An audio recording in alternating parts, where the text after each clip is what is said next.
Hello दोस्तों, स्वागत है आपका अपने चैनल कॉमर्स मेंटर मोहित में। आज की इस वीडियो में हम लोगों ने जो इम्पोर्टेंट टॉपिक सीरीज स्टार्ट किया था उसी को आगे बढ़ाते हुए एक अपने next topic regional economic integration की ओर बढ़ेंगे, जो कि unit international business and business environment से है। ये टॉपिक भी एग्ज़ाम पॉइंट ऑफ व्यू से काफ़ी इंपॉर्टेंट है। यूजीसी नेट एग्ज़ाम में इस टॉपिक से 1 से 2 क्वेश्चन हर सेशन में बनते हैं। तो चलिए बिना टाइम वेस्ट किए इस टॉपिक को जान लेते हैं। क्या होती है रीजनल इकोनॉमिक इंटीग्रेशन? तो सबसे पहले जानते हैं कि रीजनल इकोनॉमिक इंटीग्रेशन, जिसे REI भी शॉर्ट में बोलते हैं, वो क्या होती है। It's refers to the process by which 2 और more country in a geographic region agree to reduce or eliminate trade barriers to facilitate the free flow of goods, services, capital and labor। इसका मतलब ये होता है कि जब 2 या 2 से अधिक कंट्री अपने जियोग्राफिकल रीजन में अपने बीच की जो उनके गुड्स का जो फ्लो होता है उसे फ्री कर दे, उसके बीच जो ट्रेड बैरियर्स लगे हैं उसे हटा दे, ताकि जो स्मूथली एक दूसरे के साथ जो बिजनेस हो सके, टैक्स बैरियर को कम कर दे, या हो सकता है कि किसी तरह का से फ्री फ्लो कर दे गुड्स का। तो ये चीज़ ही रीजनल इकोनॉमिक इंटीग्रेशन कहलाती है। तो इसके बहुत सारे फ़ायदे होते हैं और बहुत सारे नुकसान भी है, तो इसे हम लोग आगे समझेंगे। तो सबसे पहले हम लोग चलते हैं अब नेक्स्ट टॉपिक्स में कि इसके ऑब्जेक्टिव क्या है, इंटीग्रेशन के उद्देश्य क्या, क्यों हम इंटीग्रेट करें, क्यों रीजनल इकोनॉमिक इंटीग्रेशन हो, इसके क्या ऑब्जेक्टिव से इसे समझते हैं। सबसे पहला ऑब्जेक्टिव प्रमोट इकोनॉमिक ऑपरेशन। ये इकोनॉमिक कॉर्पोरेशन को प्रमोट करते हैं। सपोज एक कंट्री दूसरे कंट्री के साथ अगर बहुत ज़्यादा ट्रेड बैरियर से टैक्स टैरिफ वगैरह लगते हैं, तो वो सोचता है कि शायद कि जितना उसे उसके साथ ट्रेड करना था हो सकता है उसे कम ही करे। क्योंकि उसे टैक्स बर्डन बहुत सारे कॉम्प्लेक्सिटी से गुजरना पड़ता है। तो ये प्रमोट करते हैं इकोनॉमिक कॉर्पोरेशन की तरफ। Increase market size and competition, और ये मार्केट साइज और कंपटीशन को इंक्रीज करते हैं। सपोज इंडिया सपोज श्रीलंका के साथ किसी तरह के रीजनल इकोनॉमिक इंटीग्रेशन में है, वहाँ यहाँ इंडिया का माल श्रीलंका में बिक्री करने पे किसी तरह का कोई टैक्स बैरियर नहीं है, वो आसानी से बिक्री कर सकता है। तो श्रीलंका के मार्केट में भी कंपटीशन बढ़ेगा, और श्रीलंका के अगर कोई कंपनी इंडिया में आके बिजनेस कर रही है तो यहाँ भी कंपटीशन बढ़ेगा। तो ये मार्केट साइज और कंपटीशन को भी इंक्रीज करते हैं। इन्हांस पॉलिटिकल स्टेबिलिटी, और ये पॉलिटिकल स्टेबिलिटी को भी इन्हांस करते हैं। इनकरेज इन्वेस्टमेंट एंड इनोवेशन, और ये इन्वेस्टमेंट इनोवेशन को भी इनकरेज करते हैं। तो कुछ ऑब्जेक्टिव ये थे। ऑब्जेक्टिव के बाद हम लोग जानते हैं कि रीजनल इंटीग्रेशन हम किन किन लेवल पे होती है, किस किस तरह से टाइप्स भी इससे बोल सकते हैं, लेवल्स भी बोल सकते हैं इकोनॉमिक इंटीग्रेशन के क्या क्या होते हैं।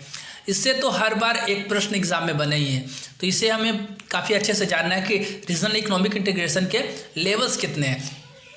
तो देखिए, सबसे पहले फ्री ट्रेड एरिया, उसके बाद होते हैं, उससे बड़ा है कस्टम यूनियन, उसके बाद है कॉमन मार्केट, उसके बाद इकोनॉमिक यूनियन, उसके बाद पॉलिटिकल यूनियन।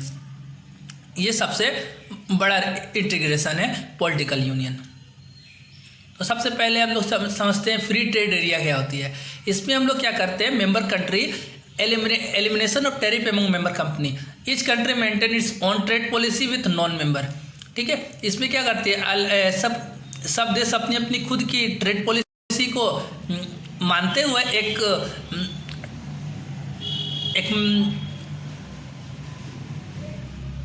एक ग्रुप बनाती है, जहाँ पे उस ग्रुप के देश में हमें टैरिफ क्या होती है, एलिमिनेट होती है।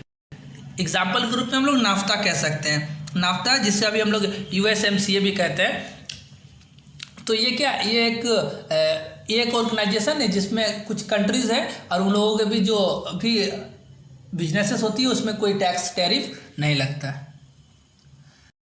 अब कस्टम यूनियन, जब हम फ्री ट्रेड एरिया से ऊपर उठते हैं तो वो इससे जो बड़ा हो सकता है, समझिए बिगर जो एक्सपेक्ट है, वो कस्टम यूनियन होती है। कस्टम यूनियन क्या होती है, an international association organised to eliminate custom restriction on a goods exchange between members nation to establish a uniform trade policy towards a non member nations. Custom union is a type of trade bloc which is composed of a free trade area with a common external tariff.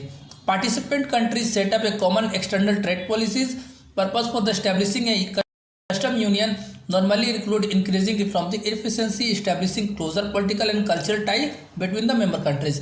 एक member countries जो होते हैं एक trade agreement के, तो वो लोग एक कॉमन एक्सटर्नल टैरिफ बनाते हैं, एक सामान बनाते हैं कि आप पांचों देश, तो इस तरह से कस्टम यूनियन अरेंज होता है। तो कस्टम यूनियन के कुछ पर्पसेस भी होते हैं। ये किस पर्पज से बनाए जाते हैं, ताकि जो एफिशिएंसी, इकोनॉमिक एफिशिएंसी है वो इंक्रीज हो, देशों के बीच एक क्लोजर पॉलिटिकल और कल्चरल रिलेशनशिप इस्टेब्लिश हो।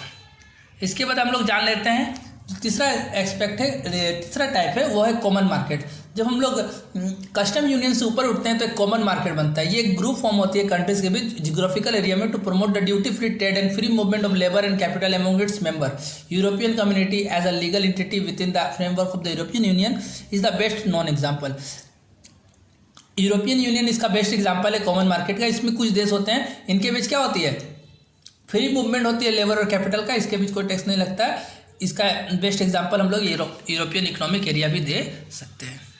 उसके बाद इकोनॉमिक यूनियन, जब हम लोग कॉमन मार्केट से ऊपर बनते हैं तो एक इकोनॉमिक यूनियन बन जाती है, जिसमें हम लोग common market plus harmonisation of economic policies, और इसमें जो देश होती है वो इकोनॉमिक पॉलिसी को भी हार्मोनाइज करते हैं, वो एक दूसरे से मॉनेटरी और फिजिकल पॉलिसीज भी शेयर करते हैं, यूरोपियन यूनियन जैसे बोल सकते हैं। पॉलिटिकल यूनियन एक कंप्लीट इंटीग्रेशन होता है, जिसमें हम लोग पॉलिटिकल यूनिटी को भी इंक्लूड कर लेते हैं, जैसे कॉमन गवर्नमेंट और फॉरेन पॉलिसीज को भी। तो इसके एग्जांपल हो सकते हैं United state, 50 state under the federal government, ये 50 स्टेट जो है वो फेडरल गवर्नमेंट के अंदर है। टाइप्स को जानने के बाद हम लोग कुछ एडवांटेज जान लेते हैं रीजनल इंटीग्रेशन के, इनसे भी प्रश्न बनते हैं एग्जाम में। तो एडवांटेज क्या है, ये ट्रेड क्रिएशन करते हैं, लार्जर मार्केट, एक देश के लिए लार्जर मार्केट खोल देते हैं, इकोनॉमीज ऑफ स्केल, कंपनीज को इकोनॉमी ऑफ स्केल का फायदा मिलता है, बेटर बार्गेनिंग पावर, और बार्गेनिंग पावर में भी इंक्रीमेंट होती है, पीस और स्टेबिलिटी, और जब पीस और स्टेबिलिटी भी इस्टेब्लिश्ड होती है। लेकिन इसके साथ साथ कुछ चैलेंजेस भी हैं, जैसे ट्रेड डाइवर्सन हो सकती है, इनइक्वल बेनिफिट हो सकती है, लॉस ऑफ सॉवरेनिटी हो सकती है, पॉलिटिकल कॉन्फ्लिक्ट भी हो सकती है दो देशों के बीच। तो ये थे कुछ एग्जाम्पल भी है, देखिए रीजनल इंटीग्रेशन ग्रुप के, वो देखिए बेस्ट एग्जाम्पल्स दिए गए हैं यहाँ। यूरोपियन यूनियन है, Asian association of south Asian nations, SAARC है, अफ्रीकन यूनियन है, united state Mexico Canada agreement है। ये कुछ एग्जाम्पल है रीजनल इंटीग्रेशन ग्रुप के। इनसे प्रश्न बनते हैं कि which of the following is a regional integration groups. तो 4 ऑप्शन दिए रहेंगे, इनमें से जो ऑप्शन आपको मिलेगा उसे आप टिक कर देंगे। तो यहाँ से भी प्रश्न बनते हैं, तो इसे भी हमें छोड़ के नहीं जाना है। तो लास्ट में कंक्लूजन कर सकते हैं हम लोग कि regional economic integration play a crucial role in shaping the modern global economy. Its promote unity, growth and development. हम अपने आसपास के पड़ोसी देशों को साथ लेकर जो पूरे वर्ल्ड का जो डेवलपमेंट हो रहा है, एक यूनिटी हम लोगों के बीच फॉर्म हो रही है इंटरनेशनल बिजनेस के दौरान, इसमें रीजनल इकोनॉमिक इंटीग्रेशन काफ़ी हेल्पफुल है। तो दोस्तों, इस टॉपिक से जितने प्रश्न बन सकते थे, जिन एरिया से प्रश्न बन सकते थे, उसे हमने आज की इस वीडियो में डिस्कस किया। तो वीडियो अगर आपको अच्छी लगी है या इन्फॉर्मेटिव लगी है तो वीडियो को लाइक शेयर कमेंट करना ना भूलें। अगर आपको कुछ डाउट है या कोई पार्ट अगर समझ नहीं आया तो ज़रूर से ज़रूर कमेंट को डाउट अपने कमेंट्स में पूछें। Thank you.